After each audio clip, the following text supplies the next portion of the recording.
ان دنوں ایک drama serial کے بہت چرچے ہیں. وہ ڈرامہ ہے ترکی کا جس کا نام ہے دیریلیس ارطغرل. ترکی میں اسے ارطغرل بلاتے ہیں, پاکستان میں ارطغرل بھی بلایا جاتا ہے. یہ سلطنت عثمانیہ کی بنیاد رکھنے سے پہلے کے واقعات ہیں کہ کس طرح سازشوں کو روندا گیا, کس طرح بغاوتوں کو کچلا گیا, کس کس سے مقابلے ہوئے, منگولوں کو کہاں پر شکست دی, اور سلطنت عثمانیہ کی بنیاد سے پہلے مسلمانوں نے کتنے پیچ و خم دیکھے ہیں. یہ ساری کہانی اس ڈرامے میں ہے. اس ڈرامے کے آنے کے بعد کہا یہ جا رہا ہے کہ اس نے کچھ ہی عرصے میں ہالی ووڈ انڈسٹری کو پیچھے چھوڑ دیا ہے.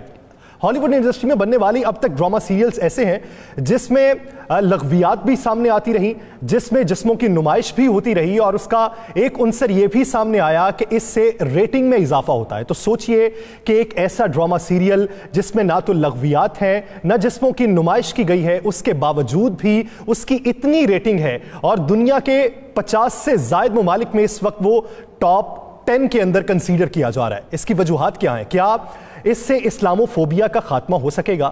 کیا اسلام کا بہترین امیج اجاگر ہو سکے گا؟ بہت سی رائے یہ ہے کہ اس سے اسلام کا امیج اجاگر نہیں ہو رہا بلکہ اسلام کے امیج کو متاثر کیا گیا, جبکہ بہت سے لوگوں کی رائے یہ ہے کہ اس سے اسلام کا بہترین امیج اجاگر ہو رہا ہے. ایسے ڈرامہ سیریل آنے والے دنوں میں چلتے رہنے چاہیے.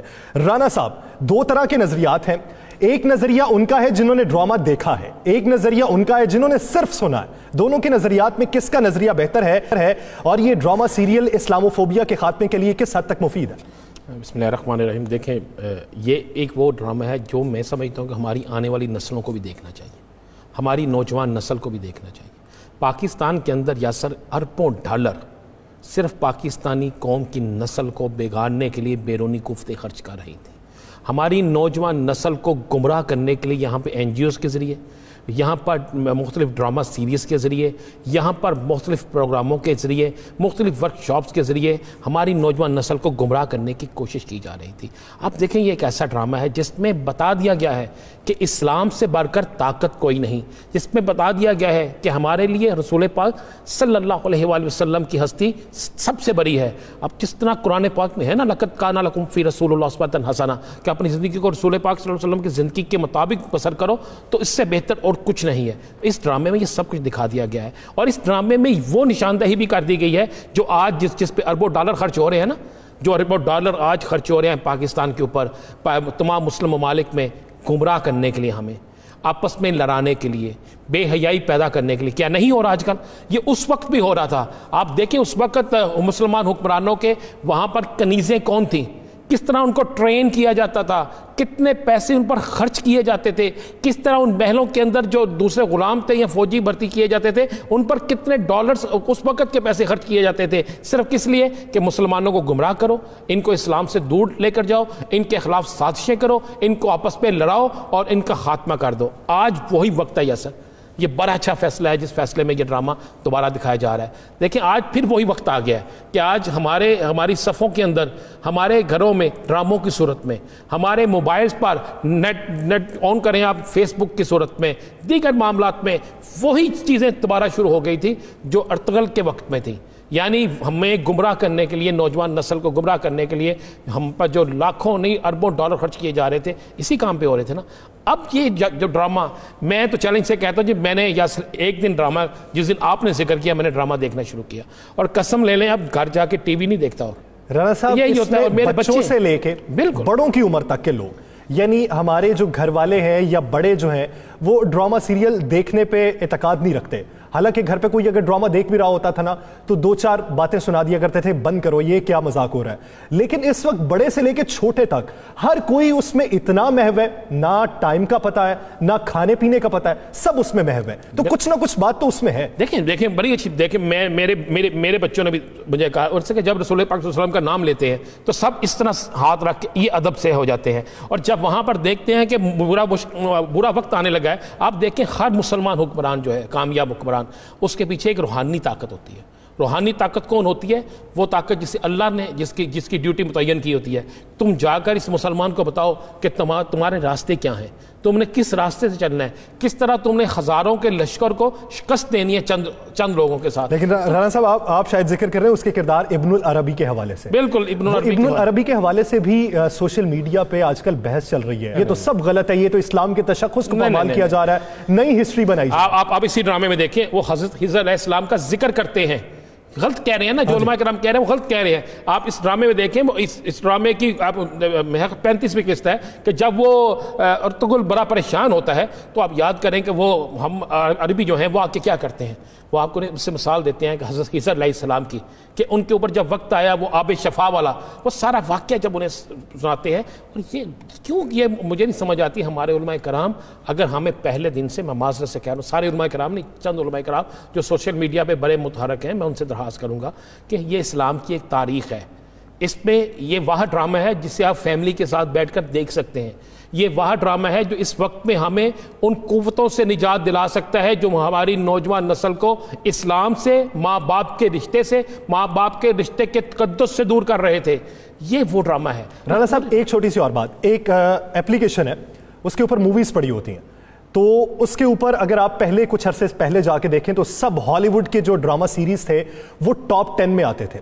اس وقت کسی نے کوئی بات نہیں کی, کسی نے کوئی ان پہ فتویٰ نہیں لگایا, لیکن اب ان دنوں میں ٹاپ 10 کے اندر دریلیس ارطغرل کا نام آتا ہے. اب سب باتیں کرنا شروع ہو گئے, اب یہ بھی کہنا شروع ہو گئے کہ ترکی جو ملک ہے وہ خود ایک سیکولر ملک ہے, وہ ہمیں دین کیا سکھائے گا, یہ جو جتنے اس میں ایکٹریس ہیں ان کی زندگی کچھ اور ہے, یہ ہمیں اسلام کیا سکھائے. لیکن زندگی ان کی کیا ہے, وہ اسلام کی بات کر رہے ہیں, ہمیں بھی ماضی دکھا رہے ہیں کہ اے مسلمانوں آپ کیا تھے.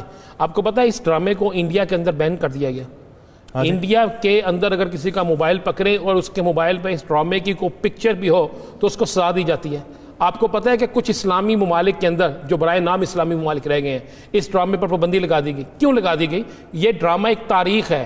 اس ڈرامے میں بتایا گیا ہے کہ یہودی ہمارے ساتھ کیا کرتے رہے. اس ڈرامے میں بتایا گیا ہے کہ جو آج کی عالمی قوتیں بنی ہوئی ہیں وہ عالمی قوتیں بننے کے لیے انہوں نے کون کون سے گنونے کھیل کھیلے تھے. اس ڈرامے میں بتایا گیا ہے کہ مسلمانوں کی تقسیم کس طرح کی گئی. اس ڈرامے میں بتایا گیا ہے کہ اگر مسلمان سچا مسلمان ہے اور رسول پاک صلی اللہ علیہ وآلہ وسلم کی تعلیمات پر عمل کرتا ہے تو اس کے آگے دنیا کی کوئی طاقت نہیں کھڑی ہو سکتی. اس میں بتایا گیا ہے کہ شہیدوں کو سلوٹ کس طرح کرنا ہے. اس میں بتایا گیا ہے کہ والدین کا ادب کیا ہے. اس میں بتایا گیا ہے کہ حالت جنگ میں ہو, جو بھی ہو, جب نماز کا وقت ہے تو نماز ادا کرو. یہ چیزیں ہیں نا, یہ جو اب تنقیدیں ہو رہی ہیں نا, آپ کہہ رہے ہیں یوٹیوب پہ ڈرامہ اس پہ رکھا, اس پہ ہی ہو گیا. بھائی لاکھوں اربوں ڈالر جو ہے نا, اربوں ڈالر وہ ضائع ہو گئے ہیں کیونکہ اب لوگ دیکھنا شروع ہو گئے ہیں. ہمیں جب اپنی تاریخ کا پتہ لگنا شروع ہو جائے گا, جب ہمارے بچوں کو یہ علم ہوگا کہ ایک مسلمان کیا طاقت تھی, مسلمان کس طرح آگے بڑھے, کس طرح سلطنتیں مسلمانوں نے پوری دنیا میں راج کیا. آپ مجھے بتائیں, یہی خاندان تھا نا, یہی قبیلہ نکلا جس نے جا کے مسجد نبوی کی تعمیر کی. آپ یہی قبیلہ نکلا جس نے جا کر آگے سلطنت عثمانیہ جب آئی تو حرم پاک کی تعمیر ہوئی. یہی نکلا جا کے کون کون سی ہماری مقدس عبادت گاہیں ہیں جن کی تعمیر انہوں نے نہیں کی. معاملہ یہ نہیں کہ ترک کون تھا یا کون تھا, ہم یہ تو ایک تاریخ دکھائی جا رہی ہے کہ مسلمانوں اٹھو. آج چونکہ وقت وہی ہے, یاسر میں پھر کہہ رہا ہوں, آج پھر وہی وقت ہے کہ ہمیں متحد ہونے کا وقت ہے. یعنی سوشل میڈیا کے ذریعے جو ہمیں گمراہ کیا جا رہا ہے نا, اسی وقت طرح پہلے گمراہ کیا جاتا تھا عورتوں کے ذریعے, دیگر مسائل کے ذریعے, وہی سلسلہ شروع ہوا تھا. لیکن الحمدللہ مجھے یقین ہے کہ انشاءاللہ یعنی اختلاف رائے رکھنا ہے تو کم از کم ڈرامہ دیکھ کے اختلاف رائے رکھیے, اوقات پہ بات کیجئے, سنی سنائی باتوں پہ اختلاف مت رکھیے. رانا صاحب آپ کی جانب آؤں گا, جیسا کہ ہاشمی صاحب بھی ذکر کر رہے ہیں کہ پولیٹیکل وکٹمائزیشن ہوتی ہے, تو سوچنے کی بات یہ ہے کہ کیس پاکستان تحریک انصاف کی حکومت میں دوبارہ اوپن ہوا ہے. کس کے خلاف؟ چادری پرویز الہی کے خلاف. تو وہ تو اتحادی ہے پاکستان تحریک انصاف کے, تو پولیٹیکل وکٹمائزیشن کس کی جانب سے ہو رہی ہے؟ اگر یہ پی ٹی آئی نہیں کروا رہی تو پھر کون کروا رہا؟ لیکن یہ بڑی تشویش کی بات ہے کہ چودھری پرویز الہی اور چودھری شجاعت حسین, مونس الہی, مجھے یاد ہے کہ ان کے خلاف جتنی سخت کارروائی میاں نواز شریف دور میں ہوئی, جتنی زمین ان کے لیے اس وقت تنگ ہوئی اتنی زمین کبھی تنگ نہیں ہوئی. مونس الہی کو گرفتار کر لیا گیا. ان کے کون سے کاروبار ہیں جو بند کرنے کی کوشش نہیں کی گئی؟ اگر اس وقت ان کے خلاف کوئی چیز نہیں نکل سکی, اگر اس وقت چودھری پرویز الہی, شجاعت حسین, مونس الہی سب بالکل کلیئر ہو گئے تھے, تو مجھے سمجھ نہیں آتی کہ اس وقت میں جب یہ اتحادی ہیں, اور اتحادی بھی ایسے کہ اگر یہ سائیڈ پہ ہو جائیں تو حکومت جو ہے وہ بالکل ختم ہو جاتی ہے. اس وقت میں نہیں سمجھتا کہ تحریک انصاف کچھ کروا رہی ہے. لیکن یہ ضرور ہے کہ ایک 19 سال پرانا کیس کھلنا, نہیں رانا صاحب اگر تحریک انصاف نے کچھ کروا رہی تو پھر کروا کون رہا؟ یہی تو دیکھیں یہ تو یہی بات جو ہے وزیر اعظم پاکستان کو سوچنی ہوگی، یہ تحریک انصاف کے کچھ لوگوں کو سوچنی ہوگی کہ اگر 19 سال پرانا کیس کھل رہا ہے، وہ کیس جس میں کوئی چیز نہیں ہے، تو 19 سال پرانا کیس بھی صرف ان کا ہی کھل رہا ہے، کسی اور کا نہیں. تو ایسی کون سی وجوہات ہیں، پیچھے کون ہے؟ کیا اداروں کے اندر کوئی ایسے لوگ موجود ہیں جو حکومت کے خلاف سازش کر رہے ہیں اور اتحادیوں کو آپس میں لڑانا چاہتے ہیں؟ یہ ایک چیز ہے جی. آغا صاحب کیا